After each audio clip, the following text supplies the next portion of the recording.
What's up, beautiful jellyfish? It's Tracy. Thank you so much for taking the time to watch my video. Today I'm going to be doing a video for you guys talking about something that I think I've talked about a little bit on here, but it's basically talking about like making your plays and like justifying them.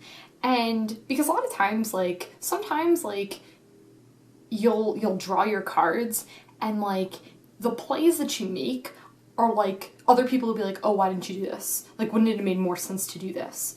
And some people get really defensive. Some people are like, oh man, I did this because of X, this is Y. And they're all like, oh my gosh, this was 100% the right play. And then some people are like, oh, this is the reason why I did it. I understand what you're saying. Maybe that was the right play at the time.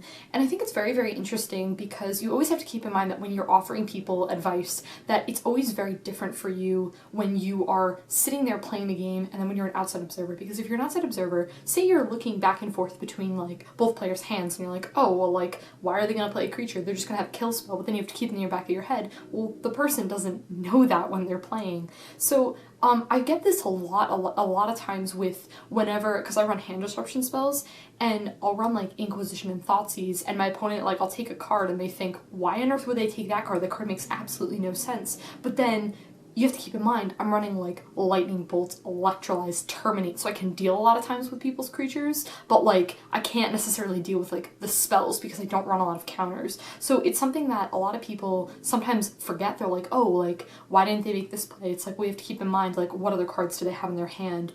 It's a really, really big factor. That's another really interesting thing to look at actually a lot of times is when what do you take with the Thoughtseize, what do you take with the Inquisition? It's a really, really interesting topic.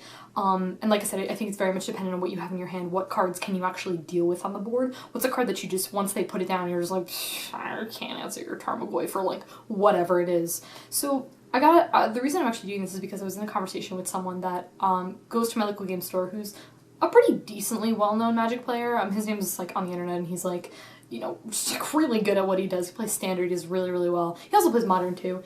And I was talking to him last night and we were talking about Magic and we were like talking and I was talking about like this topic about like justifying your plays and like what is the right play. And I put this in quotes because a lot of times I don't know if there's like a good answer for it. I don't think sometimes there's not necessarily like the best play. You know, what is the best play or what is the right play? Like, I think it depends, honestly. So one of the things that, you know, inspired this as well was one of my friends was playing my Grixis deck. And when someone else plays your deck, it's very weird because it's either like, wow, you've done a bunch of really cool things that I've never thought of, or it's, I think you're playing the deck very differently than I am and I don't know if I like it. And those are okay. I think those are totally fine. I think it's great to like look at what other people are doing and being like, cool, I like that, I want to use that. One thing is like a lot of people will say is that they'll like remand their own stuff a lot of times, like they'll bounce their spell back to their hand. Which is like something that I never really thought of too much. I'm still in like getting the habit of used to like playing with remand. It's not a card that I've played with before, so that, and he was playing my Grixis deck, and something that I do is if I have hand of cards, and say I've got like either a turn 1 Plays, a turn 1 Serum Visions, or a turn 1 Inquisition, or a Thoughtseize, I play the Thoughtseize or the Inquisition. So my friend who's running the deck, who has my Grixis decks playing against Infect, and apparently the Infect matchup is pretty okay, and I understand that because you can get rid of their creatures decently easily because you can just electrolyze them. They go to pump it, you're like, electrolyze in response, or, you know, bolt in response or whatever. Then they have Apostle's Blessing. Hopefully you can just counter that, or you can take it away with your hand disruption spells. So the Infect matchup doesn't seem to be that, you seem to be pretty favorable in the Infect matchup. So he's playing it and he's like, turn 1 Serum Visions, and I'm like, stop. I'm like, why are you turn 1ing Serum Visions? He's like, well, I'm playing against Infect, and the chance of him playing something on turn 1, he's like, I can just, whatever, I'm just gonna play this. And I said, honestly though, my rule of thumb is, even if I have to like fetch shock Thoughtseize, which, let's be real here, you feel really awesome doing that because you're like, yeah, I'm totally fearless. But at the same time, that's a very, very, it's a thing, it depends on the matchup. I mean, given, in an Infect matchup, life totals, they're decently like, not relevant at all, pretty much, for you, because you're like, I'm gonna take points of Infect, sure, why not? But if you're in like a lot of other matchups, like, you know, doing that sort of thing, if I have to do it, it feels really awful. Even going down to 17, like on turn 1, sometimes I'm just like, oh, you're playing against Burn and you're like, oh, this is not what I want to be doing. But you're doing so many things with that because you're looking at like their hand, you're taking away a card, you have access to information, you're doing so many different things that you want to.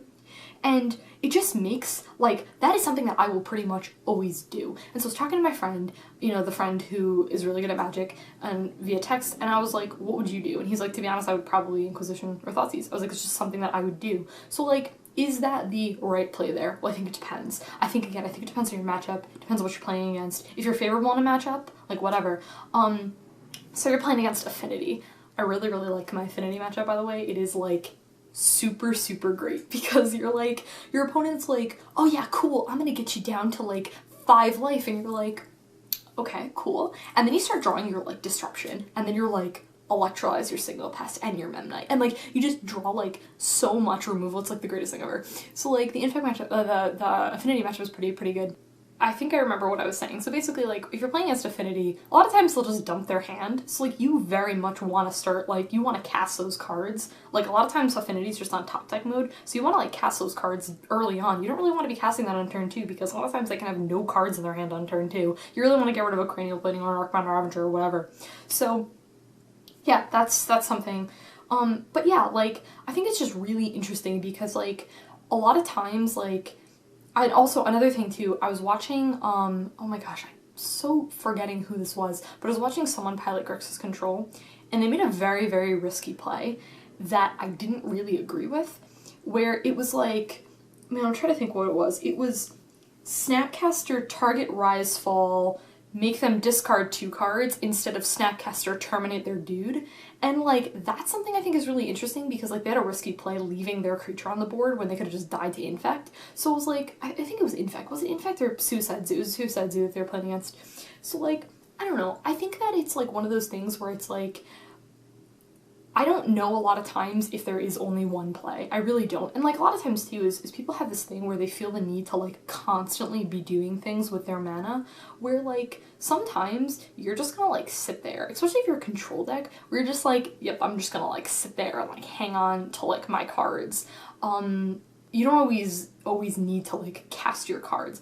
And another thing, too, is that I will, a lot of times, and this is very, very interesting, is looking at instants. A lot of people see the word instant and they say, you cast it during your opponent's turn.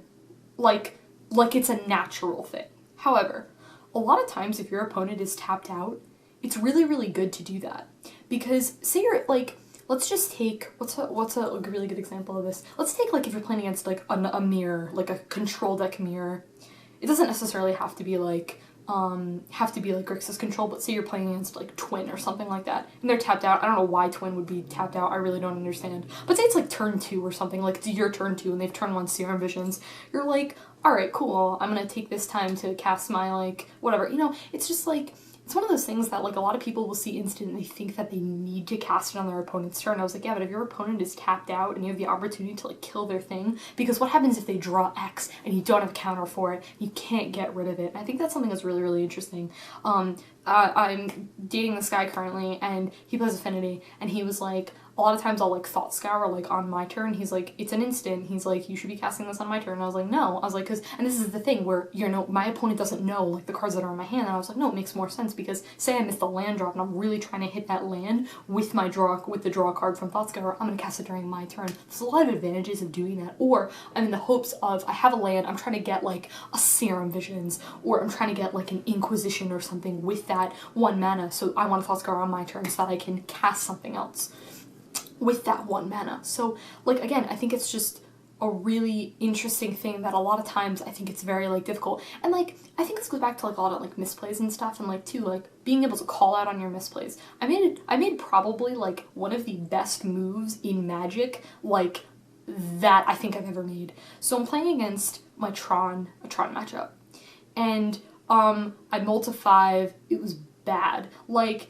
you know, it's like one of those times where you, like, you pick up your 7 and you have 1 lands and you're like, I can't do this. You pitch it back, you draw 6 cards, you're like, cool, it's gonna get no lands, and you're like, I'm not even playing Magic at this point. So you pitch your hand and you draw 5. I drew 5, 2 lands, Lightning Bolt, Vandal Blast. My opponent on turn 1 was like, Tron land, Expedition map, I'm like, Blood Crypt, Vandal Blast. And I was like, afterwards I was like, I don't know if that was the right play. And my opponent's like, oh my gosh, no, that was, like, the absolutely right play. And I was, like, thinking about it more, and I was like, dude, that was sweet. was like, I'm so good at this game. Oh my gosh, this is great. So like, I don't know. It's just like, I don't know. I feel like there's just like a lot of times there's so many things that you can do that you can justify, but I also think it's about taking in constructive criticism. If someone's like, hey, I don't think you made the right play there, you're like, okay, cool, what do you have to say? Well, here's the reason why I did that. Like, if someone calls me out on something and they're like, why didn't you just do this? I was like, yeah, you're right, that play would have made like so much more sense or whatever.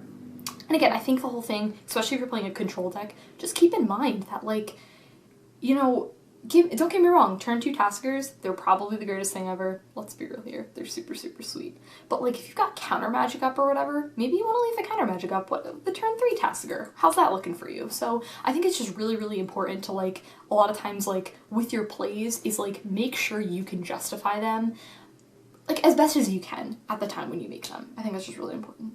So yeah guys, that's pretty much it in terms of, like, the right play. Let me know what you guys have to say about this topic in the comments below, and I'll talk to you guys later.